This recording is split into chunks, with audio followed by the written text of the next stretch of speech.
In a world dominated by mighty empires and fearless warriors, a boy was born who would change the course of history forever.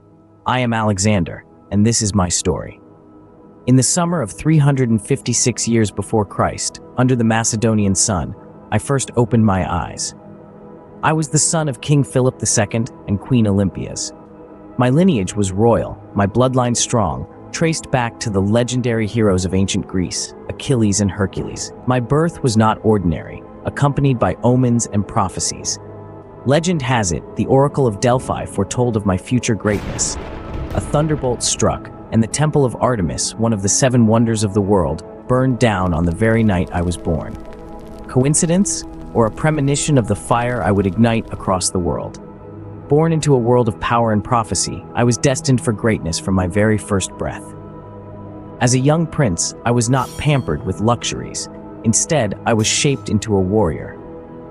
My formative years were spent under the tutelage of none other than Aristotle, the great philosopher. Imagine that. The mind that would later conquer empires was nourished by the wisdom of the philosopher who tutored me in the expansive fields of science, philosophy, politics, and the arts. But my education was not limited to intellectual pursuits. I was also trained rigorously in the art of warfare, a crucial aspect of my upbringing that would later shape the course of history. The training fields were my second home. I would wake before the sun, my days filled with rigorous physical training, learning to wield the sword, to ride, to shoot with precision. Every day was a test of endurance, a test of will. But I embraced it, for I knew that every drop of sweat, every bruise, every scar was molding me into a warrior fit to lead an empire. But what truly set me apart was not just my physical prowess, but my intellectual curiosity. My mind was a sponge, absorbing the wisdom of Aristotle, questioning, probing, always seeking to understand the world around me. It was this curiosity, this thirst for knowledge, that fueled my desire to conquer, to explore, to expand. I was not just a student of warfare. I was a student of life. I learned to appreciate the beauty of literature, the complexity of philosophy, the intricacies of politics. I was just as comfortable discussing the theories of Plato as I was strategizing on the battlefield.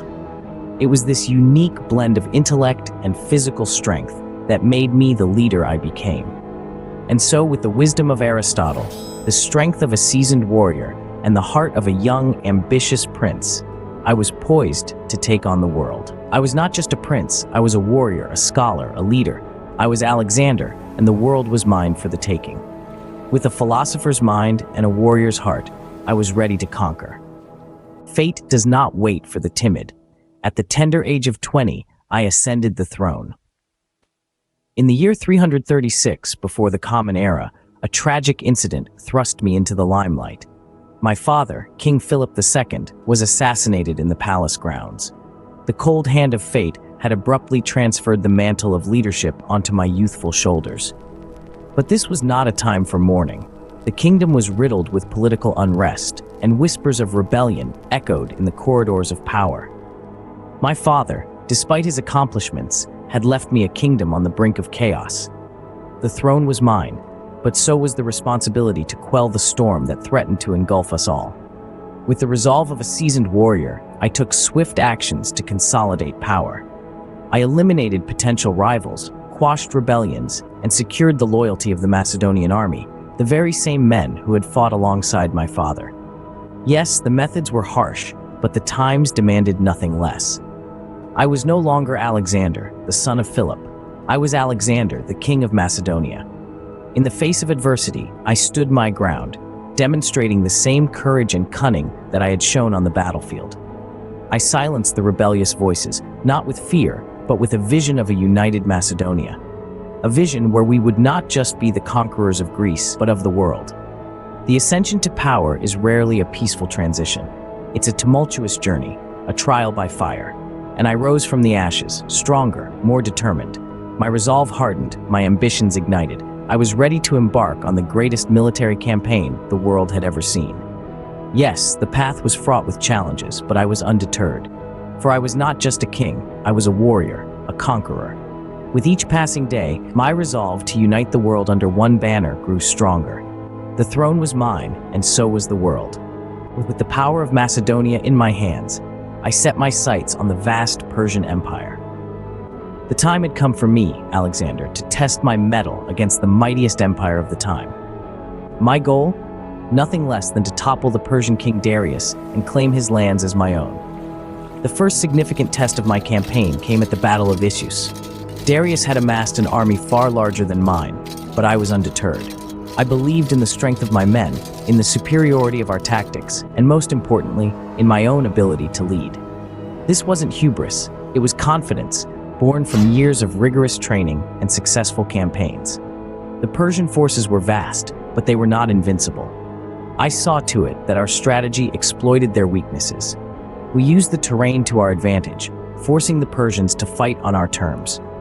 The result was a resounding victory that shook the very foundations of the Persian Empire. But Issus was just the beginning.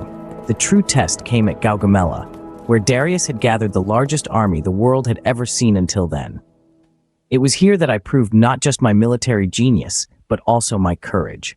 I led my companions, the elite cavalry, straight into the heart of the Persian forces, aiming for Darius himself. It was a risky move, but it paid off.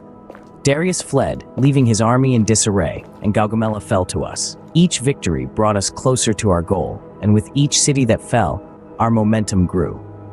We faced resistance, of course, but we overcame it with a combination of strategic brilliance and relentless determination. It was not just about conquering lands, it was about breaking the will of an empire. The Persian Empire, once the greatest in the world, crumbled before us.